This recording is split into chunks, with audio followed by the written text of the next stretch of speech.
नमस्कार दोस्तों, आपका स्वागत है मेरे चैनल पर।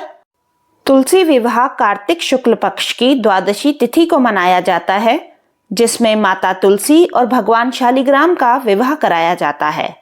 कथा इस प्रकार है। एक बार शिव ने अपने तेज को समुद्र में फेंक दिया था।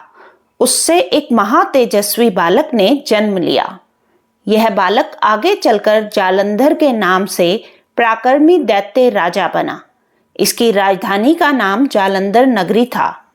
दैत्यराज कालनेमी की कन्या वृंदा का विवाह जालंधर से हुआ। जालंधर महाराक्षस था। अपनी सत्ता के मद में चूर उसने माता लक्ष्मी को पाने की कामना से युद्ध किया, परंतु समुद्र से ही उत्पन्न होने के कारण माता लक्ष्मी ने उसे अपने भाई के रूप में स्वीकार किया। वहां से पराजित होकर वह देवी पार्वती को पाने की लालसा से कैलाश पर्वत गया।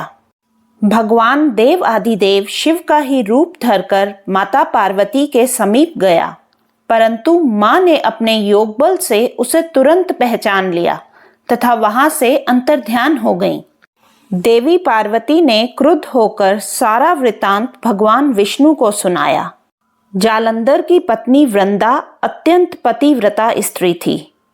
उसी के पतिव्रत धर्म की शक्ति से जालंधर ना तो मारा जाता था और ना ही पराजित होता था।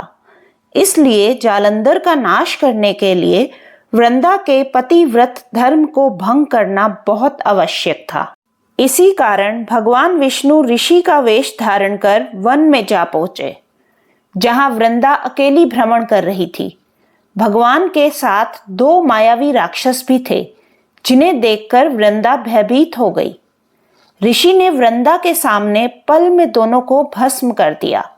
उनकी शक्ति देखकर वृंदा ने कैलाश पर्वत पर महादेव के साथ युद्ध कर रहे अपने पति जालंधर के बारे में पूछा। ऋषि ने अपने माया जाल से दो वानर प्रकट किए।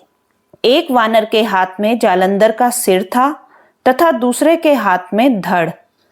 अपने पति की यह दशा देखकर वृंदा मूर्छित होकर गिर पड़ी। होश में आने पर उन्होंने ऋषि रूपी भगवान से विनती की कि वह उसके पति को जीवित करे।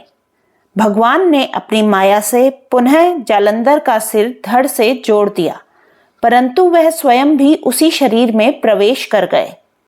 वृंदा को इस छल का तनिक भी आभास ना हुआ। जालंधर बने भगवान के साथ वृंदा पतिव्रता का व्यवहार करने लगी, जिससे उसका सतीत्व भंग हो गया। ऐसा होते ही वृंदा का पति जालंधर युद्ध में हार गया। इस सारी लीला का जब वृंदा को पता चला तो उसने क्रुद्ध होकर भगवान विष्णु को हृदयहीन शिला होने का श्राप दे दिया। अपने भक्त के श्राप को भगवान विष्णु ने स्वीकार किया और शालिग्राम पत्थर बन गए। सृष्टि के पालनकर्ता के पत्थर बन जाने से ब्रह्मांड में असंतुलन की स्थिति हो गई। यह देखकर सभी देवी देवताओं ने वृंदा से प्रार्थना की कि वह भगवान विष्णु को श्राप मुक्त कर दे। वृंदा ने भगवान विष्णु को श्राप मुक्त कर स्वयं आत्मदाह कर लिया। जहां वृंदा भस्म हुई वहां तुलसी का पौधा उग गया। भगवान विष्णु ने वृंदा से कहा, हे वृंदा, तुम अपने सतीत्व के कारण मुझे लक्ष्मी से भी अधिक प्रिय हो गई हो। अब तुम तुलसी के रूप में सदा मेरे साथ रहोगी।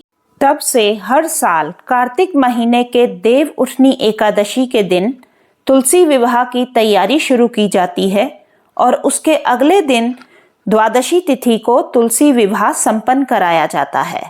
जो मनुष्य भगवान शालिग्राम के साथ तुलसी विवाह संपन्न करता है, उसे कन्यादान के समान पुण्य की प्राप्ति होती है और इस लोक और परलोक में विपुल यश प्राप्त होता है।